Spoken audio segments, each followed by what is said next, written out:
یہاں پر کچھ confidence building mayor ہوں گے، کچھ تجاویز کا، مطالبات کا تبادلہ ہوگا جو امریکہ تک پہنچایا جائے گا۔ لیکن سب حیران تھے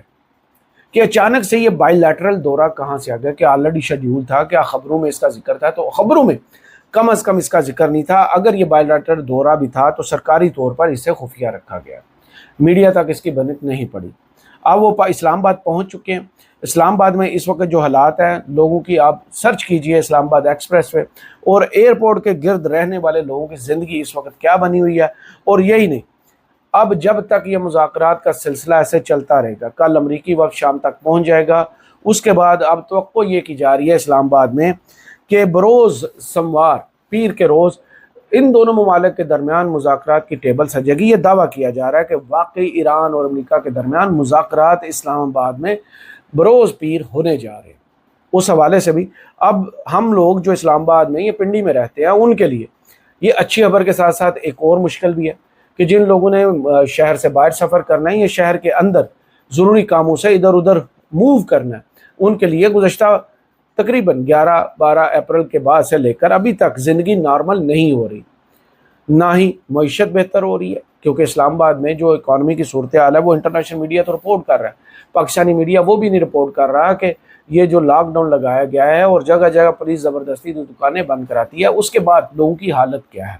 وہ کسی اور وقت گفتگو اس پر کر لیں گے۔ لیکن اس وقت جو ہے سب سے ضروری یہ ہے کہ باز اراغچی صاحب شاید چین اور پاکستان کی مشترکہ سفارت کاری کی کوششوں کے بعد اب اسلام آباد آئے ہیں، انہیں کوئی اعتماد دیا گیا۔ حالانکہ سرکاری میڈیا جو ہے ایران کا وہ ابھی بھی ڈینائل دے رہا ہے کہ جناب امریکہ کے ساتھ مذاکرات نہیں ہوں گے۔ عین اس وقت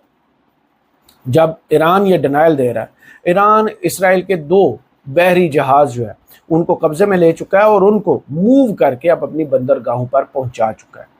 لیکن دوسری جانب جو خطرناک خبر ہے وہ آتی ہے اسرائیل کے جناب بن گوریان ایئرپورٹ سے، جہاں پر کچھ ایسی نقل و حرکت دیکھی گئی ہیں جو پریشان کن نہیں بلکہ بہت خوفناک ہے۔ اور ان کے اندر رشیا ٹوڈے کے مطابق وہاں پر اتنی بڑی تعداد میں کبھی بھی پہلے کارگو یا جنگی جہاز نہیں دیکھے گئے جو امریکہ نے وہاں پہنچائے ہوں یا کھڑے ایک لائن میں آپ کو نظر آئے ہوں۔ تو وہ ایک خطرے کی گھنٹی جو ہے وہ کانوں میں خود بہت بجنا شروع ہو گئی ہے، کیونکہ یہ جو ہے US quietly floods Israel with dozens of refueling jets aim talks with Iran۔ یعنی اسی وقت جب آپ ایران کے ساتھ مذاکرات کر رہے ہیں تو بن گوریان ایئرپورٹ پر امریکی جنگی جہازوں کی قطاریں نظر آ رہی ہیں اور ہیوی قسم کی ڈپلائمنٹ کر دی گئی ہے۔ بات یہیں پر ختم نہیں ہوتی۔ اگر یہ ویژولز غلط ہے، اگر رشیا ٹوڈے اس کو غلط رپورٹ کر رہا ہے، تو جو صحیح رپورٹ ہو رہی ہے وہ بھی اس سے بہت خوفناک ہے۔ مشرق وسطیٰ میں غیر معمولی عسکری سرگرمی، کئی دہائیوں بعد پہلی مرتبہ 3 امریکی طیارہ بردار بحری جہاز جو ہیں یک وقت تعینات کیے گئے ہیں۔ سینٹ کام کے مطابق US جیرارڈ فورڈ، USS ابراہیم لنکن اور USS جارج W بش خطے میں سرگرم عمل ہیں۔ ان طیارہ بردار جہازوں کے ساتھ ان کے ایئر ونگز بھی موجود ہیں، جن میں مجموعی طور پر 200 سے زائد طیارے شامل ہیں۔ تقریباً 15,000 امریکی بحریہ اور میرینز اہلکار اس مشن کا حصہ ہیں۔ دفاعی ماہرین کے مطابق اس سطح کی تعیناتی خطے میں کشیدگی اور اسٹریٹجک اہمیت کی عکاسی کرتی ہیں۔ اسے طاقت کے مظاہرے کے طور پر بھی دیکھا جا رہا ہے۔ یا پھر اس طبیعت کو اگر ہم اس کا جائزہ لیں جو کہ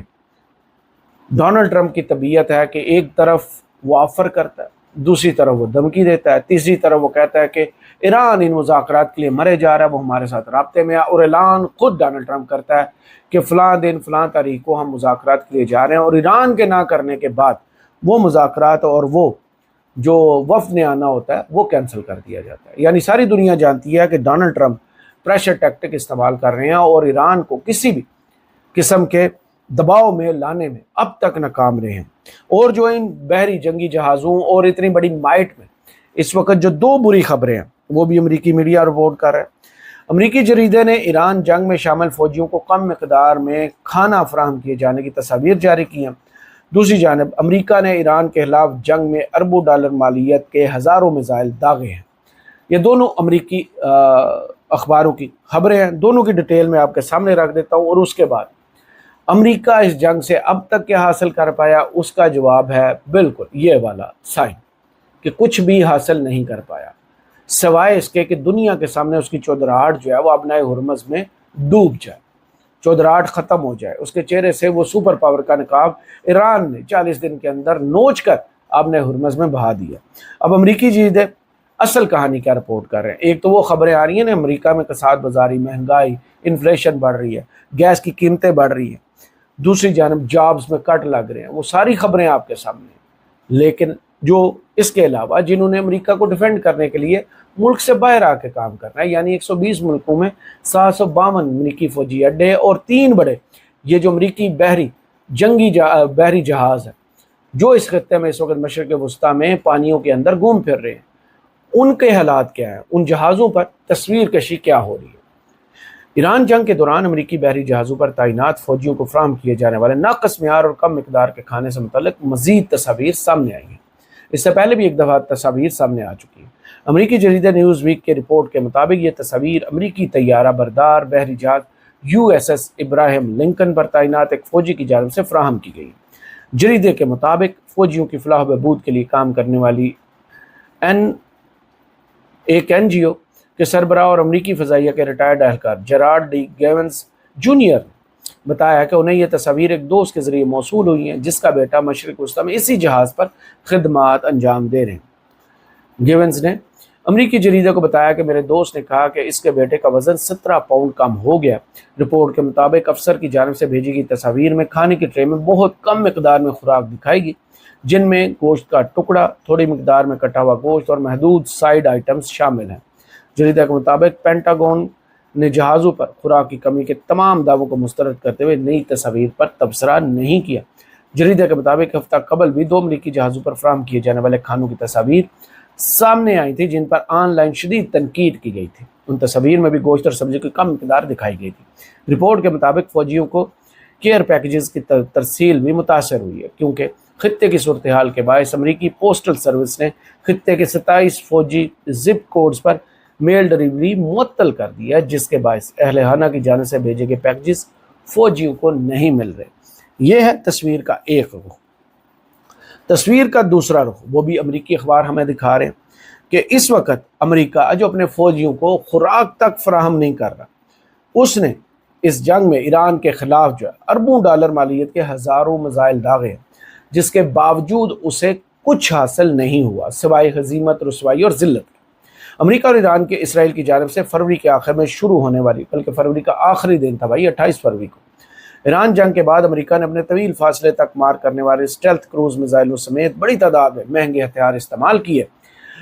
جس میں اس کے میزائل ذخائر میں نمایاں کمی آ گئی۔ امریکی اخبار نیو یارک ٹائمز کی رپورٹ کے مطابق امریکہ نے جنگ کے دوران تقریباً 1100 JSS-MER کروز میزائل استعمال کیے، جن میں سے ہر ایک کی قیمت تقریباً $11 لاکھ ہے، اور اب امریکی میزائل ذخیرے میں ان کی تعداد صرف 1500 ہے۔ امریکی فوج نے 1000 سے زائد ٹوماہاک کروز میزائل بھی داغے، جن کی فی میزائل قیمت تقریباً $36 لاکھ ہے۔ امریکہ سالانہ بنیاد پر تقریباً 100 ٹوماہاک کروز کی خریداری کرتا ہے۔ پینٹاگون کے مطابق جنگ میں 1200 سے زائد پیٹریاٹ انٹرسیپٹرز میزائل استعمال کیے گئے، جن میں سے ہر ایک کی قیمت تقریباً $40 لاکھ ہے۔ امریکہ نے 2025 میں مجموعی طور پر تقریباً 600 پیٹریاٹ میزائل تیار کیے تھے۔ اسی طرح امریکہ نے 1000 سے زائد پریسیجن اسٹرائک اور ATACMS زمین سے زمین پر مار کرنے والے میزائل بھی استعمال کیے، جن سے ان کے ذخائر تشویشناک حد تک کم ہو گئے۔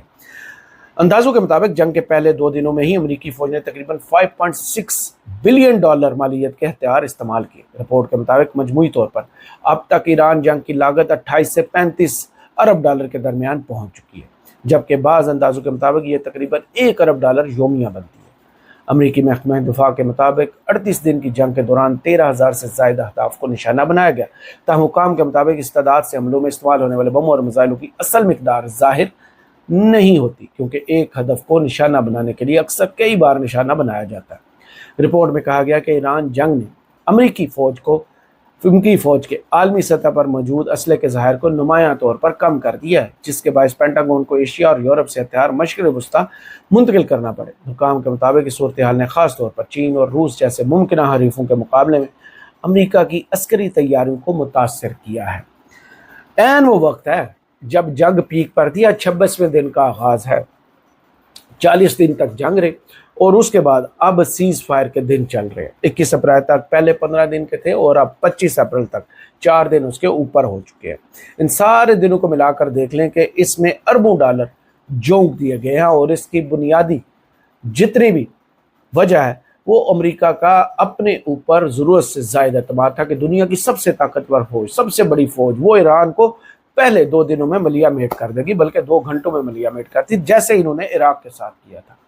ویسے ہی ان کے ذہن میں فارمولہ تھا کہ شاید ہم ایران میں جائیں گے اور لوگ جو ہے اپنی حکومتوں کے خلاف کھڑے ہو جائیں گے۔ اب ایران جو ہے وہ اپنے مکمل وسائل پر انحصار کرتا ہے، اس کے میزائل، ڈرون، سب کچھ خود اپنے ملک میں تیار کیے جاتے ہیں۔ آج ہی میں پاسداران انقلاب کے ترجمان کا ٹویٹ دیکھ رہا تھا، جس میں انہوں نے کہا ہے کہ آج پھر انہوں نے فتح 2 کا کامیاب تجربہ کیا ہے، جو کہ 1400 سے 1500 کلومیٹر تک مار کر سکتا ہے۔ اتنی ہی تفصیل انہوں نے شیئر کیا، اور اس کے ساتھ کہیں نہیں لکھا تھا کہ اس کے وار ہیڈ میں کیا وہ سہولت بھی حاصل ہے جو امریکہ دھمکی دیتا ہے۔ ان ساری خبروں کے دوران آبنۂ ہرمز میں ابھی بھی کشیدہ صورتحال ہے۔ 2 اسرائیلی جو بحری جہاز ہے ان کو قبضے میں لیا ہے پاسداران انقلاب نے، ان کو اپنی بندرگاہوں تک پہنچا دیا گیا ہے۔ دوسری جانب امریکہ جس خوف کا شکار تھا، سب سے بڑا خوف انہیں آبنۂ ہرمز میں ان بحری برودی سرنگوں کو ہے جو ایران نے پھیلائی ہیں،